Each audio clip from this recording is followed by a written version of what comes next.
Shadow maps create a more realistic and immersive experience for the 3D graphics in your HMI scene by adding shadows that render in real time. Follow this step-by-step guide to learn how to create shadow maps in Kanzi One. This example assumes you already have a render path setup. In this project, we have bleed path with bloom and reflection capture. In your Kanzi One project, check that you have the composed and bleed path render path prefab in the correct viewport 2D. Inside the directional light for that viewport 2D, create and name a camera. Set the projection type to orthographic.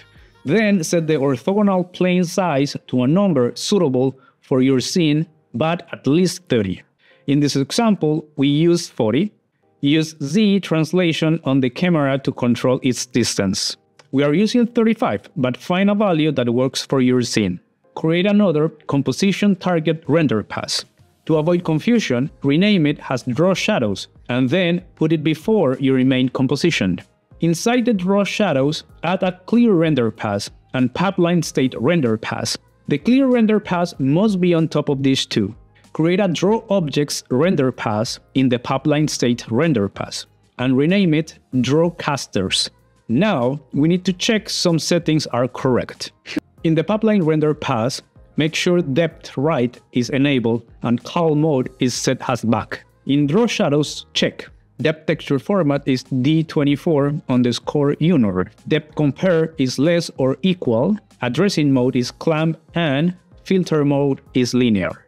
This one should work on most modern hardware, but may need to be adjusted depending on your target device. In your Material tab bindings, go to Directional Light View Projection and Directional Shadow Map, and for both, replace the dot with # render path. Go back to the render path you named Draw Casters and assign the camera as the shadow camera. The object source should be whatever tag filter you need. In this example, we are using the Opaque Casters tag filter, which will exclude the sky and transparent objects.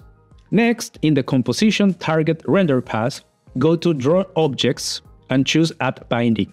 Select the Directional Shadow Map and drag Resolve Depth Texture from Draw Shadows here.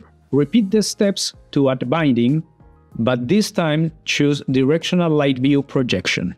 Drag Calculated Projection Matrix and Calculated Camera Matrix from Draw Casters here. Make sure to multiply them in the binding as shown.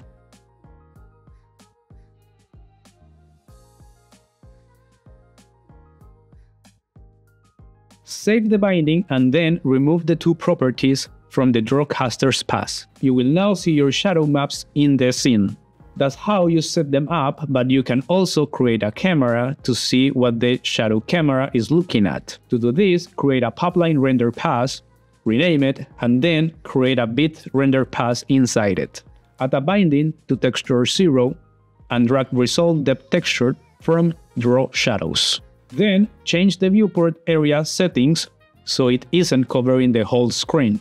You can also add a Disable Export KZB property so it doesn't show on your target device. And that's it, your step-by-step guide to creating shadow maps with Kanzi One.